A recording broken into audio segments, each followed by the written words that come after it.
ಭಗವಂತ ಕೇವಲ ಪೂಜಿಸುವ ಮೂರ್ತಿಯಲ್ಲ, ಅದೊಂದು ಪ್ರತಿಸ್ಪಂದಿಸುವ ಚೈತನ್ಯ. ಆದರೆ ಇಂದಿನ ಕಾಲದಲ್ಲಿ ಜನ ಭಗವಂತ ಅಂದರೆ ಕೇವಲ ಮಂಗಳಾರತಿ ಮಾಡಿ ತೀರ್ಥ ಪ್ರಸಾದ ತೆಗೆದುಕೊಳ್ಳೋದಕ್ಕೆ ಸೀಮಿತರಾಗಿದ್ದಾರೆ. ಆ ರೀತಿ ಆಗಬಾರದು ಅಂತ ಶ್ರೀ ಮಾತಾ ಅಪ್ಪಾಜಿಯವರು ತಿಳಿಸಿದರು.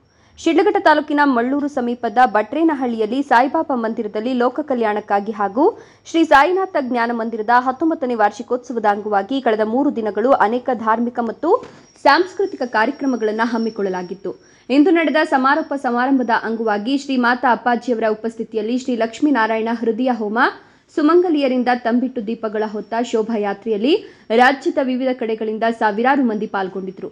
1 ಕಿಲೋಮೀಟರ್ ದೂರದಲ್ಲಿನ ಶ್ರೀ ನರಸಿಂಹಸ್ವಾಮಿ ದೇವಾಲಯಕ್ಕೆ ಬೆಳ್ಳಿ ಮತ್ತು ಬಂಗಾರದ ಪಲ್ಲಕ್ಕಿ ಉತ್ಸವ ನಡೆಸಲಾಯಿತು. ಸಾಯಿನಾಥ ಜ್ಞಾನ ಮಂದಿರದಲ್ಲಿ ಕುಂಭಾಭಿಷೇಕ ಹಾಗೂ ಶ್ರೀ ಮಾತಾ ಅಪ್ಪಾಜಿಯವರ ದರ್ಬಾರ್ ಕಾರ್ಯಕ್ರಮದಲ್ಲಿ ಅಪ್ಪಾಜಿಯವರು ಭಕ್ತಾದಿಗಳನ್ನು ಆಶೀರ್ವದಿಸಿ ಮಾತನಾಡಿ, ಭಗವಂತ ಕೇವಲ ಪೂಜಿಸುವ ಮೂರ್ತಿಯಲ್ಲ, ಅದೊಂದು ಪ್ರತಿಸ್ಪಂದಿಸುವ ಚೈತನ್ಯ. ಆದರೆ ಇಂದಿನ ಕಾಲದಲ್ಲಿ ಜನ ಭಗವಂತ ಅಂದರೆ ಕೇವಲ ಮಂಗಳಾರತಿ ಮಾಡಿ ತೀರ್ಥ ಪ್ರಸಾದ ತೆಗೆದುಕೊಳ್ಳೋದಕ್ಕೆ ಸೀಮಿತರಾಗಿದ್ದಾರೆ. ಆ ರೀತಿ ಆಗಬಾರ್ದು. ಭಗವಂತನನ್ನ ನಾವು ಸರಿಯಾದ ರೀತಿಯಲ್ಲಿ ಆರಾಧನೆ ಮಾಡಿದ್ರೆ ಭಗವಂತನು ನಮಗೆ ಪ್ರತಿಸ್ಪಂದಿಸ್ತಾನೆ. ಲೋಕದಲ್ಲಿ ಸುಖ ಶಾಂತಿ ನೆಲೆಸಿ ಜನರಲ್ಲಿ ಧಾರ್ಮಿಕ ಮನೋಭಾವ ಹೆಚ್ಚಾಗಲು ಈ ರೀತಿಯ ಕಾರ್ಯಕ್ರಮಗಳಲ್ಲಿ ಪಾಲ್ಗೊಳ್ಳಬೇಕೆಂದು ತಿಳಿಸಿ ಲಕ್ಷ್ಮಿ ವಿಗ್ರಹಗಳನ್ನು ಉಚಿತವಾಗಿ ನೀಡಿದರು. ದೇವಾಲಯದ ಧರ್ಮಾಧಿಕಾರಿ ನಾರಾಯಣಸ್ವಾಮಿ ಮಾತನಾಡಿ, ಭಕ್ತರ ಮನೋ ಅಭಿಲಾಷೆಯಂತೆ ಪ್ರತಿ ವರ್ಷವೂ ತಮ್ಮ ದೇವಾಲಯದಲ್ಲಿ ಅನೇಕ ಧಾರ್ಮಿಕ, ಸಾಮಾಜಿಕ, ಸಾಂಸ್ಕೃತಿಕ ಕಾರ್ಯಕ್ರಮಗಳನ್ನು ಹಮ್ಮಿಕೊಳ್ಳಲಾಗುತ್ತದೆ ಅಂತ ತಿಳಿಸಿದರು. ಕಾರ್ಯಕ್ರಮದಲ್ಲಿ ನಮ್ಮ ರಾಜ್ಯದಲ್ಲದೆ ನೆರೆ ರಾಜ್ಯಗಳಿಂದ ಹಾಗೂ ವಿದೇಶಗಳಿಂದಲೂ ಸಾವಿರಾರು ಭಕ್ತರು ಪಾಲ್ಗೊಂಡಿದ್ದರು. ವರದಿ ನಂದಿರಾಜೇಶ್, ಶಿಡ್ಲಘಟ್ಟ.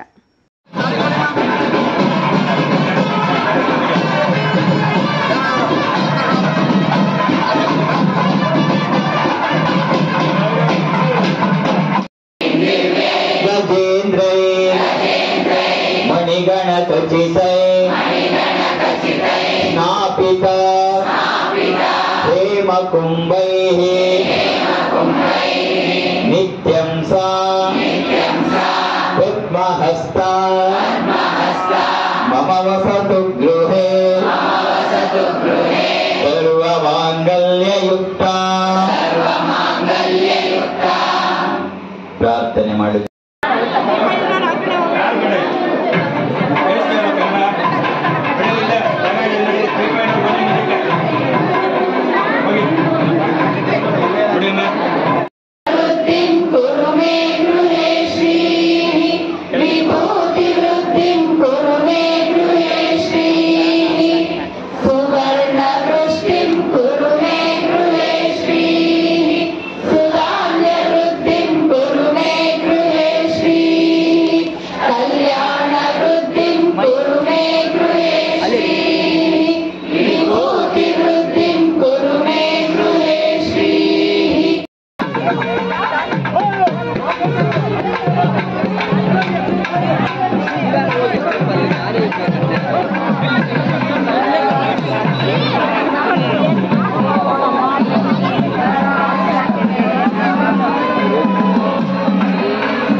ಭಗವಂತ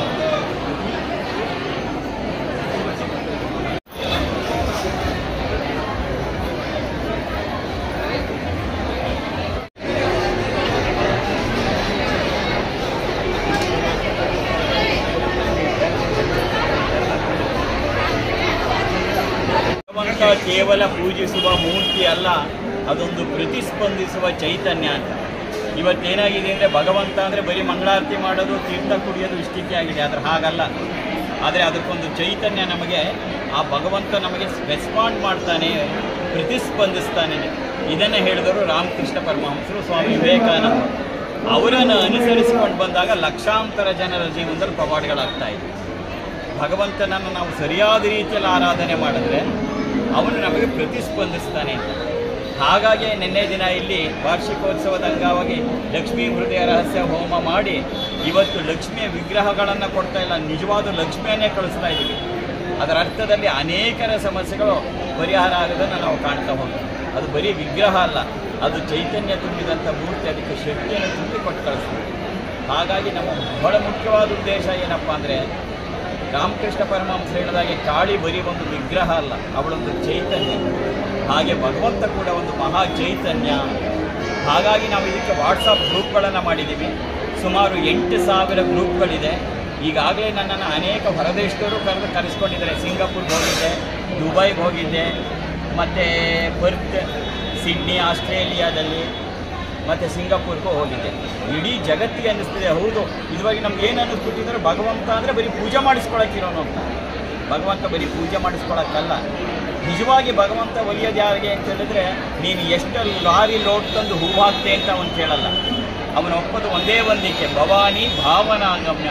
ನಮ್ಮ ಭಾವನೆಗಳು ಶುದ್ಧವಾಗಿದ್ದರೆ ಭಗವಂತ ಒಲಿತಾನೆ ಅನ್ನೋದು ಲಕ್ಷಾಂತರ ಜನರ ಅನುಭವ. ನಮ್ಮ ಈ ಗ್ರೂಪ್ಗಳಲ್ಲಿ ಸುಮಾರು 3,852 ಜನ ಡಾಕ್ಟರ್ಸ್ ಆ್ಯಂಡ್ ಸರ್ಜನ್ಸ್ ಇದ್ದಾರೆ. ಇಡೀ ನಮ್ಮ ದೇಶದಲ್ಲ, ಬೇರೆ ದೇಶದವರು ಕೂಡ ಇದ್ದಾರೆ. ಹೊರಗಡೆ ದೇಶದ ಎಲ್ಲ ದೇಶದವರು ಸುಮಾರು 48,000 ಜನ ಇದ್ದಾರೆ. ನಾನು ಕೂಡ ಬ್ಯಾಂಕಲ್ಲಿ ಡೆಪ್ಟಿ ರೀಜನಲ್ ಮ್ಯಾನೇಜರ್ ಆಗಿದ್ದು. ಆದರೆ ಈ ಸಾಧನೆ ಕಳೆದ 25 ವರ್ಷಗಳ ನಂತರ 2.5 ವರ್ಷದಿಂದ ಈ ಪ್ರಯೋಗ ಮಾಡೋಕ್ಕೆ ಶುರು ಮಾಡಿದ ಮೇಲೆ ಲಕ್ಷಾಂತರ ಜನರ ಜೀವನದಲ್ಲಿ ಭಗವಂತ ತಾನಿದ್ದಾನೆ ಎನ್ನುವುದು ನಂಬಿಕೆಯ ವಸ್ತುವಲ್ಲ, ಅದು ಸ್ವತಃ ಅನುಭವದ ವಸ್ತುವಾಗಿ ಬರ್ತಾ ಇದೆ. ಹಾಗಾಗಿ ಇಲ್ಲಿ ಸಾಯಿನಾಥ ಜ್ಞಾನ ಮಂದಿರದಲ್ಲಿ ಪ್ರತಿ ವರ್ಷವೂ ನಾನು ಬರ್ತಾ ಇರ್ತೀನಿ. ಮತ್ತು ನವರಾತ್ರಿಯಲ್ಲಂತೂ 10 ದಿನ ಇಲ್ಲೇ ಶ್ರೀಚಕ್ರ ಪೂಜೆ ಕಾರ್ಯಕ್ರಮಗಳು ಇರುತ್ತೆ. ಬರೀ ಇಲ್ಲಿ ಪೂಜೆ ಅಭಿಷೇಕ ಅಲ್ಲ, ಅದರಿಂದ ಜನಕ್ಕೆ ಏನಾಯಿತು ಅನ್ನೋದು ನಮಗೆ ಮುಖ್ಯವೇ ಹೊರತು ಬರೀ 1 ಗಂಟೆ ಹೊಡೆದೆ ಮಂತ್ರ ಹೇಳಿದೆ ಮಂಗಳಾರತಿ ಮಾಡಿದೆ ಅಲ್ಲ, ಅದು ಸಾಮಾನ್ಯರಿಗೆ ತಲುಪಬೇಕು. ಹಾಗಾಗಿ ನಿನ್ನೆಯಿಂದ 3,000 ಜನ ಇಲ್ಲಿಗೆ ಸೇರಿರೋದು. ರಾತ್ರಿನೇ 1,500ಕ್ಕೂ ಹೆಚ್ಚು ಜನ ಇದ್ದಾರೆ. ಯಾಕೆ ಅಂತ ಹೇಳಿದ್ರೆ ಇಲ್ಲಿ ಬಂದವರೆಲ್ಲ ಅನುಭವ ಹೇಳ್ಕೊಳಕ್ಕೆ ಬರ್ತಾರೆ ಹೊರತು ನನಗೆ ಹಾಗಾಯಿತು ಹೀಗಾಯಿತು ಅಂತ ಕೇಳ್ಕೊಳಕ್ಕೆ ಬರೋರು ತುಂಬ ಕಡಿಮೆ. ಒಟ್ಟಾರೆ ಭಗವಂತ ಅಂತಕ್ಕಂಥದ್ದು ಒಂದು ಪ್ರತಿಸ್ಪಂದಿಸುವ ಚೈತನ್ಯ ಅನ್ನೋದು ಆಗ್ತಾ ಇದೆ. ಆಗ್ಲಪ್ಪ ಎಲ್ಲರಿಗೂ ನೀವು ಅದು ಲಕ್ಷ್ಮಿ ಕಾಯೋದು ಕೇಳಿ. ನಾವು ಲಕ್ಷ್ಮಿಯ ಒಂದು 5 ರೂಪಾಯಿ ಕಾಯಿಯನ್ನು ಕೊಡ್ತಾ ಇದ್ವಿ. ಈ ಸರಿ ಅದಕ್ಕೆ ನಿನ್ನೆ ಹೋಮ ಮಾಡಿ ಇದಕ್ಕೆ ಶಕ್ತಿಯನ್ನು ತುಂಬಿ ಇದು ಲಕ್ಷ್ಮಿಯ ವಿಗ್ರಹ ರೂಪದಲ್ಲಿ ನಿಜವಾದ ಲಕ್ಷ್ಮಿಯೇ. ನೀವು ತಗೊಂಡು ಹೋಗಿ ನೋಡಿ, ನಿಮಗೂ ಅನುಭವ ಆಗತ್ತೆ. ಹಾಗಾಗಿ ಅದು ಮಹಾಶಕ್ತಿಯ ರೂಪದಲ್ಲಿ ಎಲ್ಲ ಮನೆಗೂ ಹೋಗಿ ಆ ಮನೆಗಳಲ್ಲಿ ಇದು ಮುಖ್ಯವಾಗಿ 4 ಸಮಸ್ಯೆಗಳನ್ನು ಪರಿಹರಿಸುತ್ತೆ.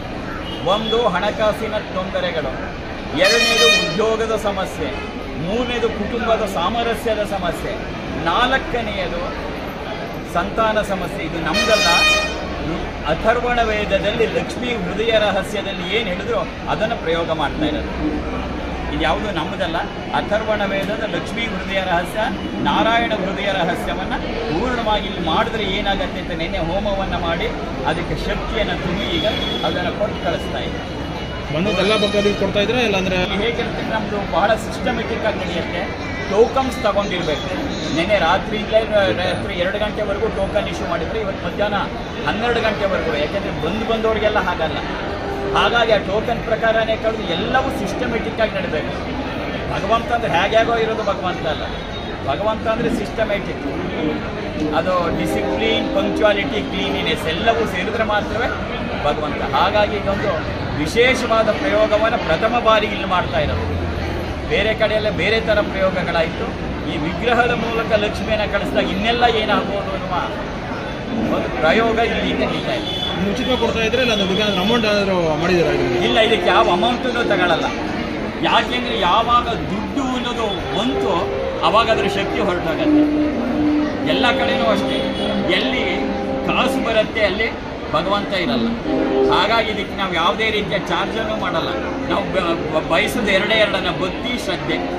ಯಾರಲ್ಲಿ ಭಕ್ತಿ ಶ್ರದ್ಧೆ ರಾತ್ರಿಯಿಂದ ಗುಲ್ಬರ್ಗ, ರಾಯಚೂರು, ಬೆಳಗಾಂ, ಬೀದರಿಂದ ಬಂದು ಕಾಯ್ತಾ ಕೂತಿದ್ದಾರೆ 3 ದಿನದಿಂದ. ಅವರ ಭಕ್ತಿ ಶ್ರದ್ಧೆಗೆ ತಾಯಿ ತಾನಾಗೆ ಒಳ್ಳೆದು ಬರ್ತಾರೆ. ಖರ್ಚು ಮಾಡಿದ್ರೆ ಏನು ಮಾಡಲಿಲ್ಲ. ಅಪ್ಪಾಜಿ ಆಶೀರ್ವಾದ ತಗೊಂಡೋಗಿ 4 ದಿವಸಕ್ಕೆ ಮೇಲಾಯಿತು. ತಗೊಂಡಂಗೆ ಶಿಶಕ್ತಿ ಅಪ್ಪಾಜಿ ಆಶೀರ್ವಾದದಿಂದ ನಮ್ಮ ಮಗನಿಗೆ ಮೇಲಾಯಿತು, ಸಂಪೂರ್ಣ ಮೇಲಾಯಿತು. ಸದ್ಯಕ್ಕೆ ಏನೂ ತೊಂದರೆ ಇಲ್ಲ. ಬಿಟ್ಟು ಉಸಿರಾಡೋಕ್ಕೆ ತೊಂದರೆ ಇತ್ತು, ಅದು ಎಲ್ಲ ಮೇಲಾಯಿತು ಅಪ್ಪಾಜಿ ಆಶೀರ್ವಾದ. ನಾವು 4 ವರ್ಷದಿಂದ ಬರ್ತಾಯಿದ್ದೀವಿ, ಹೋಗ್ತಾಯಿದ್ದೀವಿ. ಅಪ್ಪಾಜಿಯವರು ಇದಕ್ಕೆ ಸಂಪೂರ್ಣ ಆಶೀರ್ವಾದ ಕೊಟ್ಟಿದ್ದಾರೆ. ಅದೆಲ್ಲರಿಗೂ ನಮಗೆಲ್ಲ ವಿಷಯ. ನಿಮ್ಗೆ ಹೆಂಗೆ ಗೊತ್ತಾಯ್ತಿಲ್ಲ ದೇವಸ್ಥಾನ? ನಮಗೆ ಗ್ರೂಪಲ್ಲಿ ಇದು ಮಾಡಿದ್ರೆ ನಮ್ಮ ತಂಗಿಯವರೊಬ್ಬರು ಬೆಂಗಳೂರಾಗಿದ್ದರೆ ನಾವು ಲಿಂಕಾಗಿ ಎಲ್ಲ ಗೊತ್ತಾಯಿತು. ದೊಡ್ಡಾಪುರ ಹೋಗಿದ್ರಿ, ಇಲ್ಲಿಗೂ ನಾವು ದಸರಾ ಟೈಮಿಗೆ ಬರ್ತಾರೆ, ಅವಾಗ ಬಂದಿದ್ವಿ. ಯಾವಾಗೇ ಬರಲಿ ನಾವು ಬರ್ತಾ ಇರ್ತೀವಿ, ಹೋಗ್ತಾ ಇರ್ತೀವಿ.